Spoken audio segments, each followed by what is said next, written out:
qu'on déploie les couvertures de ta demeure. Ne retiens pas, allonge tes cordages et affermis tes pieux. Car tu te répandras à droite et à gauche.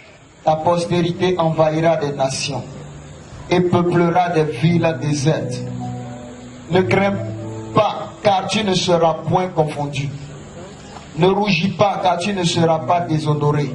Mais tu oublieras la honte de ta jeunesse, et tu ne te souviendras plus de l'opprobre de ton veuvage.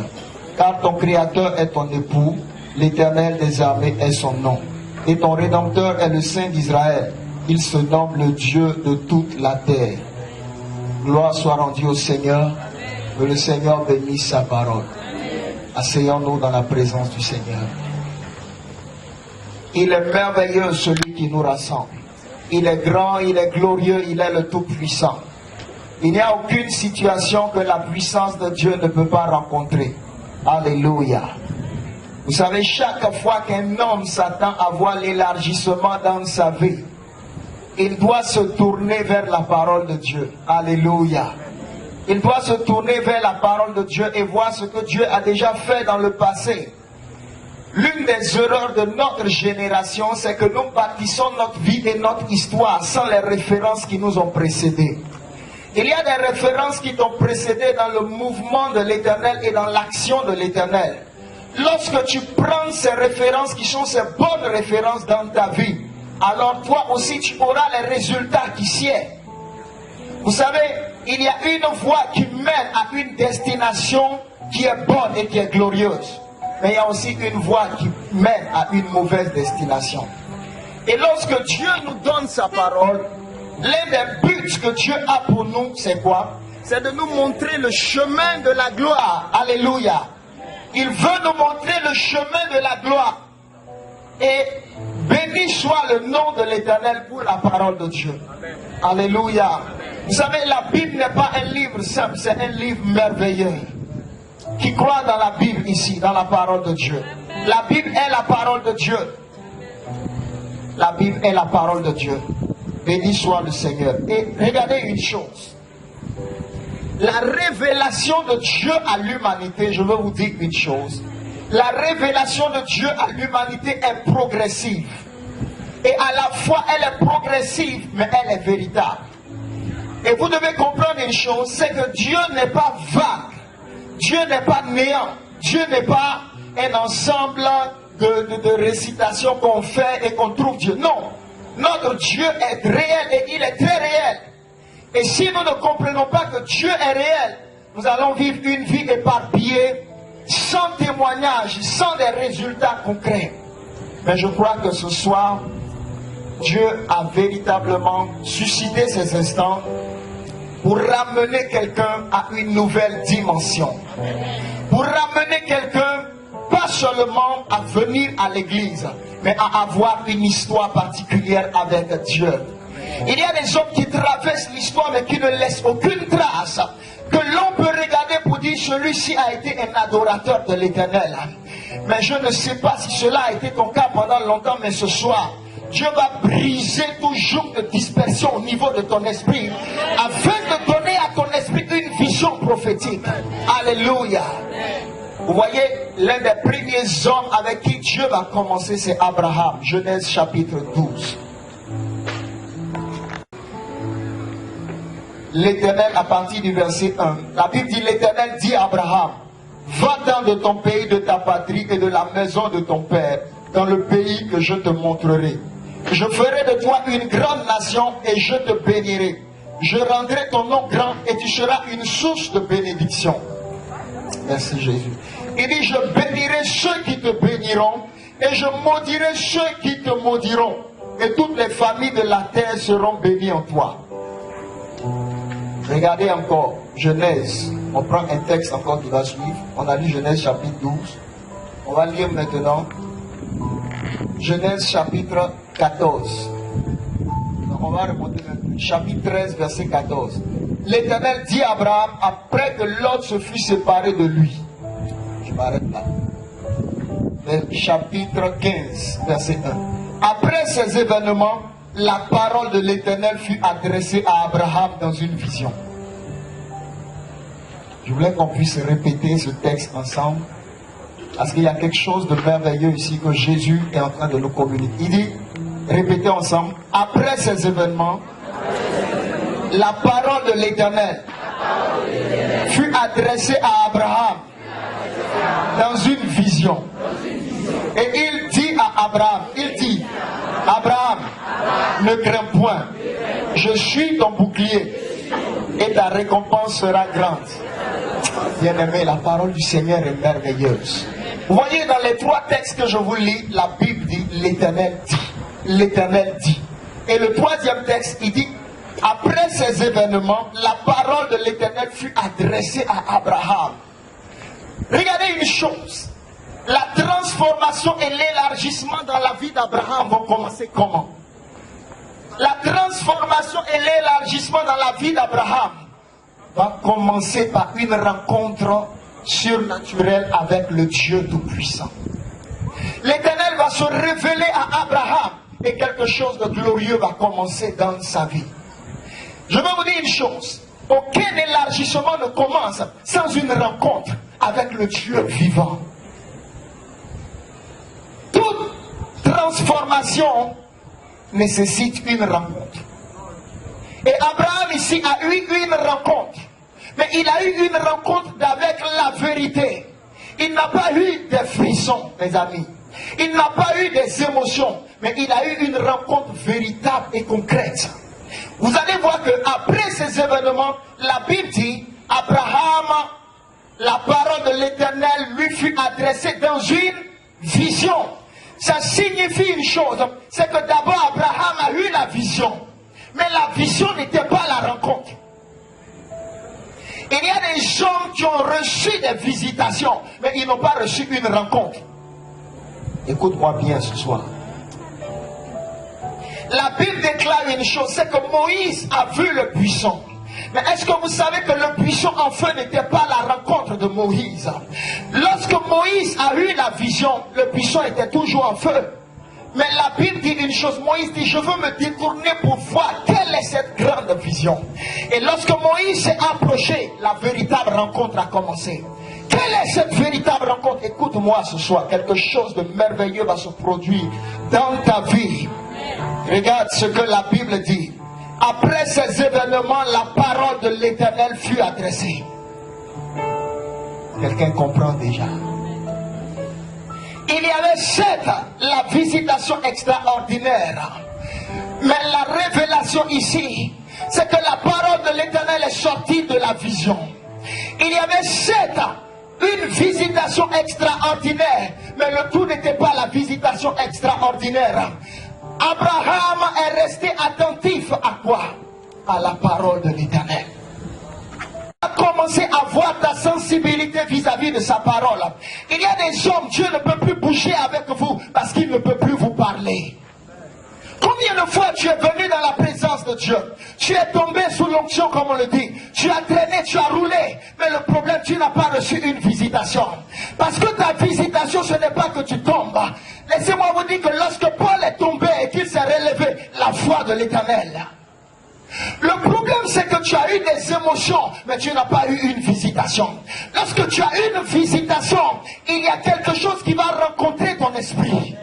Parce que ton esprit est comme encore dans la mort. Ton esprit est comme encore enterré. Mais Dieu dit, je veux ranimer ton esprit. Je veux amener ton esprit à la vie. Oh mes amis, j'ai un message pour vous.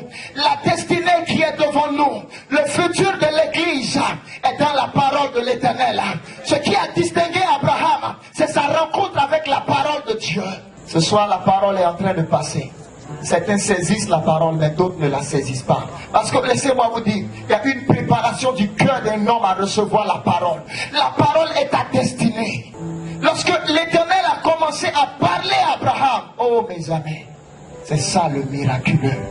Parce qu'il peut me visiter, mais lorsque la bénédiction commence à sortir de sa bouche, lorsque la parole commence à sortir de la bouche de l'Éternel, et qu'elle commence à venir sur moi, bienheureux je le suis. Regardez, il commence à parler, Jésus. Bienheureux, bienheureux. Je veux vous dire une chose, il y a une grande destinée qui est devant vous. Mais n'abandonnez pas la révélation de l'Éternel qui est dans sa parole. Et la révélation de l'Éternel qui est dans sa parole est très profonde. Écoutez-moi ce que je vais vous dire. Il y a une chose qui est étudiée, qui est enseignée. La première dimension, c'est le texte que tu vois là, qui est là devant moi. Ce texte qui est simple devant toi, qui te dit tu ne tueras point, tu ne feras pas ceci. Ça, c'est d'abord cette révélation. Simplement. D'abord, simplement en acceptant cela. Dieu vient vers toi. Dieu vient vers toi comment? Il vient vers toi lorsque tu saisis la parole. Où est la bénédiction? La bénédiction est cachée. Saisis cette parole qui me dit, voici ce que l'Éternel recommande. Tu ne feras pas. Cette parole-là, elle est toute petite, mais en elle, il y a une grande destinée. La parole est la sémence qui contient ma destinée. Tu peux ne pas savoir lire et écrire, mais la parole que tu entends peut rester dans ton cœur. Et l'une des autres dimensions dans laquelle l'Éternel nous visite par sa parole, mes amis, c'est la parole de l'Éternel en nous. La parole de l'Éternel, non seulement elle nous est prêchée, mais elle est venue habiter parmi nous en Jésus-Christ. Est-ce que vous savez que la présence du Saint-Esprit en vous, c'est la parole vivante même de Dieu qui est en vous? La Bible dit la parole s'est faite de chair. Il dit si quelqu'un croit en moi, moi et mon Père, nous viendrons habiter en lui. Qu'est-ce que vous croyez que le Saint-Esprit est venu faire en vous? Qui sont ces chrétiens-là qui n'entendent plus Dieu leur parler? Le Saint-Esprit est venu en vous pour réveiller votre esprit aux paroles de l'Éternel. Trop d'enfants de Dieu, votre esprit est endormi. Vous ne croyez même plus dans les promesses de l'Éternel. Lorsque Dieu veut commencer à donner une destinée à quelqu'un, il commence à réveiller son esprit à la parole. Je peux voir deux chrétiens et je peux dire celui-ci ira très loin. Pourquoi? Par la soif qu'il a du verbe. Parce que le verbe contient le miracle. Le verbe qui s'est fait chair contient la dimension prophétique de la création. Laissez-moi vous dire une chose. La terre d'où elle vient de la parole. Il est puissant. Il est puissant. La parole de l'Éternel a une dimension créatrice. Il dit mon fils, ma fille, la limitation dans laquelle tu es dans cette limitation parce que ton esprit est fermé à ma parole. Non seulement ton esprit est fermé et ta bouche est fermée. Lorsque tu as des difficultés, tu n'ouvres plus la bouche pour commencer à prophétiser. Tu ne laisses plus le Saint-Esprit commencer à parler au travers de toi.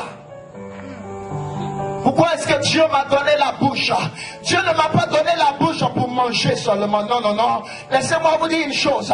Lorsque Élie a été visité, il a marché 40 jours sans manger, sans boire. Lorsque Moïse était sur la montagne, pendant ces 40 jours et 40 nuits, mes amis, comment est-ce qu'il a vécu? Et l'Esprit de l'Éternel est en train de nous dire, il dit, ma nourriture est de faire la volonté de celui qui m'a envoyé et d'accomplir son œuvre. Mais il dit encore une autre chose. Il dit l'homme ne vivra pas seulement de pain, mais de toute parole qui sort de la bouche de Dieu. Écoute-moi bien. L'homme ne vivra pas seulement de pain. Dans la présence de Dieu, la parole de Dieu commence à te nourrir. La parole de Dieu nourrit ton esprit. Elle nourrit ton âme. Elle fortifie tes os. Il y a des hommes ici, vous êtes devant moi, mais spirituellement, vous n'avez pas d'ossature. Parce que la parole te donne une ossature dans le combat spirituel. Une chose, écoutez ce que je suis en train de vous dire. Lorsque Moïse a commencé à voir le doigt de Dieu écrire la parole, quand il revenait, son visage n'était plus le même. D'où venait cette gloire? Il avait contemplé la parole de l'Éternel. Il avait lui appris à lire cette parole. Et il revenait avec les deux pieds dans ses mains. Ce qui rend le visage d'un homme en feu, c'est la révélation de la parole de Dieu dans sa vie. Ce qui fait qu'un homme est en feu, ce qui te rend inébranlable, c'est la révélation de la parole de Dieu dans ta vie. Écoutez-moi une chose. Il a dit à Pierre, viens. Pierre a dit, si c'est toi que je vienne. Et lorsque Pierre a commencé à venir en fixant les yeux sur la parole, il marchait et il voyait qu'il marchait sur les eaux. Mais lorsque les vents et les tempêtes ont commencé à venir et qu'il a détourné ses yeux pour regarder les vents et les tempêtes, il a commencé à enfoncer. Tandis que ses yeux étaient sur la parole vivante, il ne pouvait pas enfoncer. Il y a un message ici pour quelqu'un. Tu as commencé à t'enfoncer spirituellement, physiquement, parce que tes yeux se sont détournés de Jésus. Ton esprit n'est plus centré sur la parole. Dis-moi, où est ta foi? Où est ta foi lorsque tu as des besoins financiers? Où est ta foi lorsque tu n'as pas de travail? Où est ta foi lorsqu'il y a des problèmes dans ta maison? Il dit, je suis le Dieu de miracles. Mais tu fermes la bouche et tu t'inquiètes. Tu te plains sur ton mari. Dieu n'a pas mis ton mari auprès de toi pour prendre soin de toi. Dieu a mis ton mari auprès de toi pour que tu prophétises sur sa vie.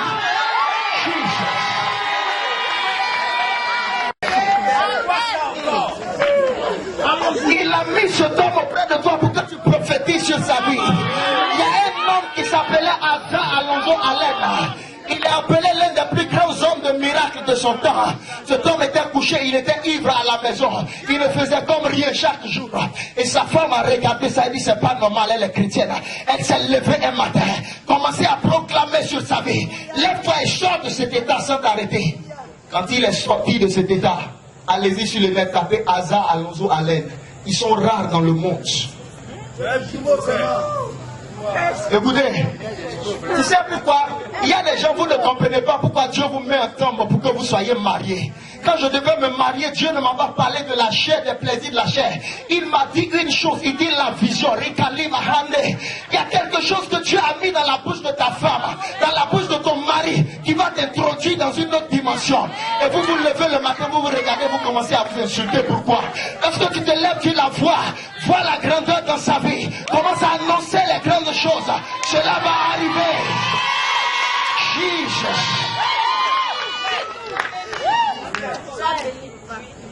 La parole de l'Éternel est puissante. Tu sais, lorsque tu commences à confesser cette parole, tu commences à tuer les sorciers, les agents sataniques qui parlent contre toi. Tu commences à fermer la bouche de tes adversaires. Parce qu'il y a des voix qui parlent contre toi spirituellement pour que tu ne réussisses pas, pour que tu n'arrives pas. Vous ne savez pas, il y a des voix de ténèbres. Et Dieu t'a donné une bouche pour que tu l'actives d'abord en esprit. Le parler en langue active ta parole. Parce que d'abord tu n'as pas la parole. Mais lorsque tu dis des mystères en langue, il va mettre une parole dans ton esprit. Tu commences à prier, parfois même, mais tu es en train d'appeler la parole et elle va venir dans ta vie. Tu vas commencer à prophétiser dans ta chambre seule sur ta vie. Il y a des choses qui vont arriver lorsque tu vas sortir, qui vont se passer d'abord dans le lieu secret. Il y a des affaires que tu vas traiter d'abord dans ta maison de prière. Et lorsque tu vas sortir pour aller vers les gens, tu seras étonné de la facilité avec laquelle tu vas opérer. Le problème, tu m'as limité. Même les mystiques opèrent plus que toi. Où est-ce que tu as mis la parole de Dieu? Mais ce soir, le Seigneur m'a envoyé ici pour dire à quelqu'un que le temps des gâchis est fini. Le temps où tu as caché tes paroles dans les choses inutiles. Il y a des gens, tu ne dois plus répondre avec ta bouche. Ta bouche est consacrée. Et tu réponds à des gens qui sont en train de mourir. Or, ta bouche est censée accoucher des miracles. Ma bouche n'est pas pour les choses inutiles. Ne gaspille pas tes paroles. Tu es en train de gaspiller ta destinée. Ta parole est trop sacrée. Il y a des gens qui passent, laisse-les. Il y a des gens, quand ils commencent à parler contre toi, en fait, ils commencent à mourir. Retiens ce que je te dis. Il y a des gens, vous ne pouvez pas ouvrir la bouche pour commencer à parler contre eux. Quand vous allez commencer à parler contre eux, eux, ils ne vont pas vous répondre.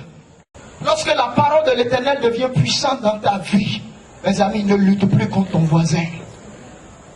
Un de mes professeurs m'expliquait, il dit, je priais à la maison lorsque le voisin qui était marabout fétiche est venu me défier pour dire, arrête de prier ici, sinon tu vas voir ce que je vais te faire. Il dit, il n'a rien dit. 4 jours après, ils l'ont trouvé pourri dans sa chambre, gonflé comme cela. Tu sais, tu ne connais pas ton autorité. Voici pourquoi tu parles avec tout le monde. Il y a des gens qui ne répondent pas parce qu'ils savent l'arme qui est en eux. Je vous dis, Dieu est terrible, puissant. Le vendredi, on était à l'église, il y a une onction qui est descendue. J'avais peur, je ne savais pas. Il est puissant, mes amis. Chrétien, tu sais pourquoi le monde est en train de marcher sur toi? Il dit, parce que tu as méprisé l'autorité de ma parole. Je suis le Dieu créateur. Qu'est-ce que tu penses que ta parole est? Ta parole est créatrice.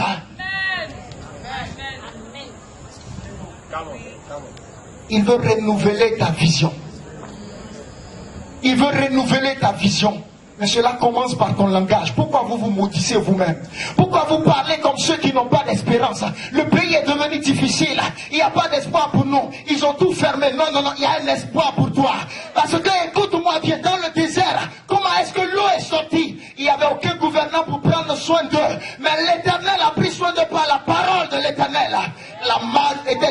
de la parole de l'Éternel. J'ai un message pour toi. Commence à réveiller ta foi. Pour saisir la parole, réveille ta foi. Commence à prophétiser sur ta vie. Commence à mettre en ordre ta vie et ta maison. Réveillez votre esprit. Réveillez votre esprit. Je ne serai pas enterré avant mon temps. Satan veut m'enterrer avant mon temps. Voici pourquoi il m'a mis dans le désespoir. Et chaque jour tu es là, tu es en train de regarder tes limitations. Je veux faire ceci, je n'arrive pas. Qui t'a dit que ton miracle est dans l'argent? Ton miracle n'est pas dans l'argent. Mais l'argent va suivre le miracle qui est dans ta bouche. Jesus. La deuxième chose pour l'élargissement surnaturel. Regardez le texte de Genèse. Verset 14. La Bible dit, l'Éternel dit à Abraham, après que Lot se fut séparé de lui, lève les yeux, et du lieu où tu es, regarde vers le nord et le midi, vers l'Orient et l'Occident. Car tout le pays que tu vois, je le donnerai à toi et à ta postérité pour toujours. Regardez une chose, mes amis.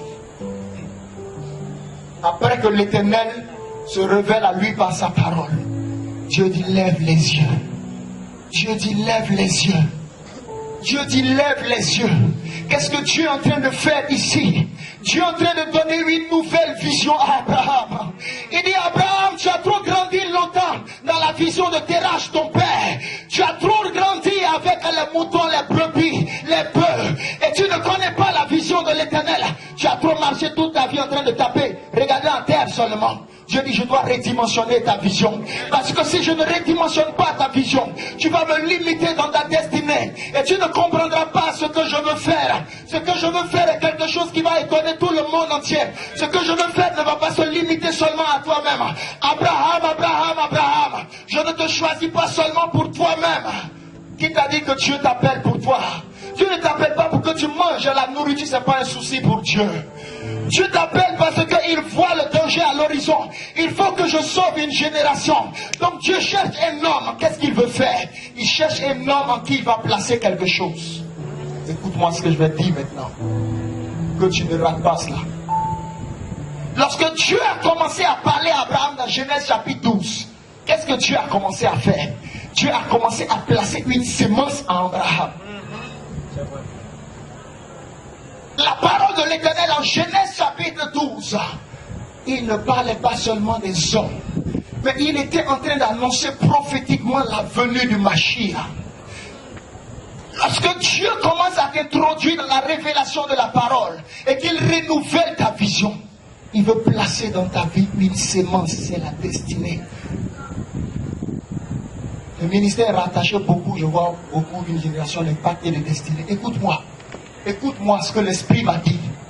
Il dit, la destinée est dans la sémence qui est venue en toi. Il y a des gens, vous voulez courir, mais vous n'avez pas de moteur en vous. Vous voulez courir, mais vous n'avez pas reçu un dépôt en vous. Paul parle à Timothée, il dit, mon enfant, garde le dépôt. Il y a une double dimension dans la réception du dépôt. Il y a le dépôt que je reçois seul, mais il y a le dépôt qui a besoin d'un autre pour être aiguisé. Et ce dépôt-là, écoute-moi, ce dépôt en fait, là où il doit t'amener, tu ne le sais pas. Oh Jésus, je sens la présence de Dieu dans mon esprit. Le dépôt va te faire envoler. Le dépôt va amener des autres à vivre à cause de toi. Il y a des catastrophes même qui seront arrêtées à cause du dépôt qui est en toi. À cause de ce que tu as investi en certaines personnes, il y a des crises qui ne peuvent pas arriver dans notre nation. Il y a des gens qui vont vouloir faire des coups méchants pour exterminer la vie des gens. Mais lorsque des hommes ont un dépôt, commencent à se mettre à genoux, il y a une alliance qui parle. La Bible dit dans le désert, Ismaël et Agar ont crié, mais Dieu n'a pas entendu la voix de Agar. Il a entendu la voix d'un homme qui a une alliance. Quelqu'un qui a un dépôt. Le dépôt se prépare. Le temps dans lequel tu es, Dieu est en train de te donner un dépôt. Le dépôt est le lieu où Dieu élargit ta vision. Le dépôt est le lieu où Dieu te donne un cœur brisé. Le dépôt est le lieu de la solitude. C'est le lieu du brisement intérieur. C'est le lieu où Dieu t'apprend le mystère de la sainteté. Parce que la sainteté est un mystère. Donc vous devez comprendre que la sainteté est un mystère. Pour que Dieu t'introduise dans cette dimension, tu vas réaliser ta misère. Tu vas venir au pied de l'Éternel et tu vas passer des des heures et des heures pour dire, change ma vie, Seigneur. Il y a des gens qui se sont mariés, mais ils sont déjà sur le point de divorcer. Pourquoi? Parce que le mariage n'est pas tout la destinée. Mais vous, vous êtes marié avec le même corps mondain que vous aviez. Or, lorsque tu te maries, en fait, qu'est-ce qui se passe? Vous devenez une même plante pour grandir. Mais l'autre a encore une sémence maléfique. Et toi, parfois, tu as une bonne sémence. Donc, vous êtes unis. Mais il y a un combat entre les deux destinées, les deux sémences. La Bible parle de la fille du roi du Sud. Autrement dit, lorsqu'il a vu que Israël avait une grande destinée, il dit on ne peut pas l'atteindre directement. Alors il faut qu'on trouve une femme en qui on va placer une sémence maléfique. Et on va attirer cet homme par les yeux de cette jeune fille. Et lorsqu'il va se connecter à elle charnellement, sans consulter le Saint-Esprit de Dieu, alors il va rentrer dans une limitation, sans consulter l'Éternel. Mais lorsque c'est déjà fait et scellé, c'est vrai, il y a une voie de sortie. Mais faites attention. Ne marie pas et puis demain, tu vois que tu n'as plus de Dieu, divorce. C'est pas comme ça. Quand c'est déjà fait, viens au pied de l'Éternel pour que l'Éternel fasse ce qu'il faut faire. Mais je parle aujourd'hui à vous parce que vos yeux sont trop ouverts. Voici pourquoi vous n'arrivez pas à voir ce que Dieu veut vous faire voir. Dieu dit une chose, il dit lève les yeux, vois dans mon sens, vois comme je vois, laisse-moi faire ce que je veux faire. La vision que tu as. Quelle est la vision que tu as? Parce que l'Éternel doit te donner une grande vision. Il doit enlever l'ordre de tes yeux. Le voile de l'ordre est toujours là. Le voile de l'ordre est toujours là. Parce que écoute-moi, la vision, d'abord c'est quoi? C'est le règne de Dieu sur la terre. Voici pourquoi est-ce que tu luttes pour certaines choses et tu ne comprends pas. Le but pour lequel Dieu va te bénir et t'enrichir fortement, c'est parce que Dieu veut t'utiliser pour bâtir son royaume. L'œuvre de Dieu sur la terre est en crise actuellement. Et Dieu cherche des hommes qui comprennent. Dieu cherche des hommes. Des hommes pour dire non, le nom de l'Éternel doit être toujours proclamé en vérité. L'Église est le vecteur de la vérité, enseignant les voies de Dieu dans toute leur plénitude, pour que même les plus petits parmi nous soient des grands, des généraux, parce qu'ils sont imbibés de la connaissance de Dieu. Et qu'est-ce qui se passe? La richesse devient commune comme les pierres, parce qu'il n'y a jamais d'abondance de la parole sans abondance de richesse et de bénédiction. Mais aujourd'hui, Dieu veut faire une chose. Regarde ce qu'il dit. Dans le livre de Romains, le chapitre 12. Ne vous conformez pas au siècle présent, mais soyez transformés. Dieu veut te transformer. La transformation est le commencement. Lorsque Dieu commence à te transformer, il commence à te redimensionner. La transformation te donne de t'élargir. La transformation, tu as dit élargir l'espace de ma tente. Mais sans transformation, tu ne peux pas avoir une certaine élasticité. Là où Dieu veut te tirer, tu risques de te briser. Parce que tu ne comprends pas la dimension dans laquelle il veut t'envoyer. Et donc Dieu a besoin de t'élargir par la transformation. Dieu veut transformer ton cœur, la façon dont tu juges les gens. Dieu veut transformer tes habitudes. Qu'est-ce que tu fais tout le temps? Dieu veut transformer ta vie. Dieu veut transformer tes motivations. Qu'est-ce qui te motive dans la vie? Qu'est-ce qui te fait courir tant? Pourquoi est-ce que tu veux faire sortir cet album? Pourquoi est-ce que tu veux faire tellement cette chose, mes amis? La transformation va te donner une volonté parfaite de l'Éternel. La transformation va te donner de discerner ce qui est bon, agréable et parfait. Dieu doit te transformer pour te donner le contentement. Parce que tu veux te marier, mais la convoitise te fatigue. On ne se marie pas avec des yeux de convoitise. Pour que Ève vienne, il faut qu'Adam dorme. Tu n'as connu aucun sommeil. Et tout de suite, tu veux te marier. Et le problème, tu es marié, mais tu as toujours un pudique adultère. Parce que rien n'est sorti de toi. La côte n'est pas sortie. Elle est toujours en toi. C'est ça. Parce que ce sommeil, c'est le brisement. Ce sommeil, c'est de devenir aveugle. Non pas à moi, mais à toi donne gloire. Je ne sais pas marcher. Il dit, sans moi, vous ne pouvez rien faire. Il dit aux scribes et aux pharisiens, la raison pour laquelle vous êtes aveugles, c'est parce que vous dites que vous voyez. Lorsqu'un homme commence à réaliser que je suis aveugle sans Jésus, Jésus dit, alors je vais te conduire, mon enfant. Le secret, c'est l'humilité. Reconnaissez qu'il est grand. Ne soyez pas trop sage. La Bible dit, ne soyez pas sage à vos yeux. Vous êtes devenus trop intelligents, trop intellectuel. Mais il dit, je cherche des enfants. Je cherche des gens qui ont appris à me consulter. Où sont ces chrétiens qui consultent Dieu? Où sont ces chrétiens qui croient dans le ministère de l'homme de Dieu? Et quand ils ont une affaire, ils viennent. Prie pour moi, je veux faire la volonté de Dieu. C'est la confiance en Dieu qui emmène la bénédiction. C'est la confiance en Dieu qui fait que tes affaires ne seront pas stériles. Vous ne consultez plus Dieu. Lorsque un homme a cette confiance en Dieu, il dévance l'aurore. Il se lève très tôt le matin et il prophétise sur son jour. Oh, aujourd'hui, vous les chrétiens, pendant que vous dormez, d'autres sont en train de crier, ils s'en vont prier même. Et puis vous dites, il dort, il me dérange. Oh, tu dors seulement. Les gens, même, ils te dévancent même dans leur endurance, même dans ce qui n'est pas. Pourquoi? Pourquoi? On vous a trompé dans un évangile trop facile. Vous me comprenez? La vie chrétienne a un prix. Tu ne peux pas vivre la vie chrétienne et vivre une vie de perversion dans ce monde. La vie chrétienne a un prix. On l'accepte parfois dans les larmes. C'est un renoncement. Je ne viens pas prêcher ici et aller me retrouver dans la débauche dans une poire quelque part là-bas. Dis à Dieu, tue ce qu'il faut tuer en moi, mais je ne dois pas me retrouver en enfer.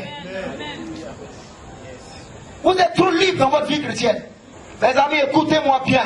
Dieu ne va pas danser avec ta perversité. Dieu ne va pas danser avec ta plaisanterie. C'est toi qui dois changer, pas Dieu. Éternel, je suis Dieu, je ne suis pas un homme. C'est moi qui dois changer. C'est moi, je n'ai rien à te dire. Tout ce que je te demande, Éternel, ne laisse pas la honte être mon histoire. Il dit, oui, mon fils, c'est ce que je veux. Je ne te laisserai pas dans la honte, mais voici le chemin de la honte. Même David, écoute, j'aimais David plus que toi. Mais regarde ce que j'ai fait. Écoutez-moi, apprenez de ce qui vous a précédé. La sagesse n'est pas loin de toi. La sagesse est dans l'humilité. Il y a des gens qui sont allés à l'école, mais ils n'ont pas la sagesse. Parce que la sagesse est un mystère caché. Il est celui-même qui s'appelle Jésus. Il est la sagesse de Dieu. Vos pères spirituels vous parlent, vous ne les écoutez pas. Ils sont fâchés, ils disent, je quitte l'église. Allez-y. Vous n'avez rien compris. Illégalisable. Oh, que Dieu ouaille davantage, mon frère, dans l'onction davantage de la vérité. Parce qu'il y a certains, vous êtes venus ici, vous êtes encore tordus. Vos pieds sont encore cassés. Il doit redresser tout cela. L'église est un lieu de redressement. Le marié est toujours dans l'impudicité. On finit de te prêcher dimanche. Lundi, je suis le lit de quelqu'un là-bas. Même si on dit. La semaine, et c'est comme cela maintenant, c'est devenu de l'amusement. Arrêtez! Vous êtes chrétien, vous n'êtes pas des païens. Un païen, la parole de Dieu ne lui dit rien. Il veut, il boit. Il veut, il ment. Il veut, il prend la drogue. Il veut, il va chez les prostituées.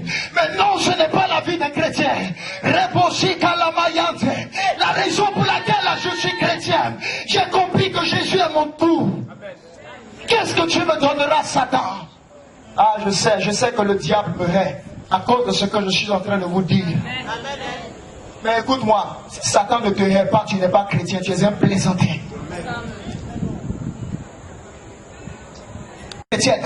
Je veux voir des gens qui sont déterminés.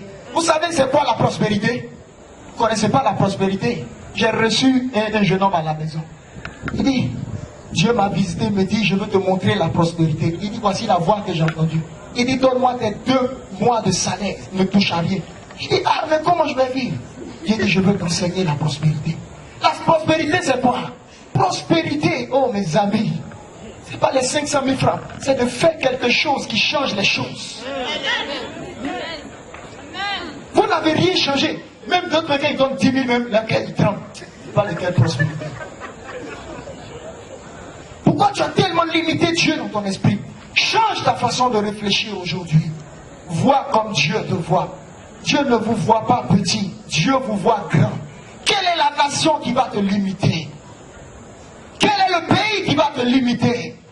Qu'est-ce que tu voudras faire que tu ne pourras pas faire? Écoute-moi, si toute ta confiance en les hommes, alors tu seras limité. Mais parce que j'ai mis ma confiance dans celui qui m'a dit de lever les yeux. Il a dit, lève les yeux, regarde le nord, le sud, l'est, l'ouest. Regarde, lève les yeux, élargis ta vision. Je veux que tu réalises combien je suis grand. Je n'ai pas de limite à mon fils. C'est comme cela, je veux que tu vois. Tiens-toi debout.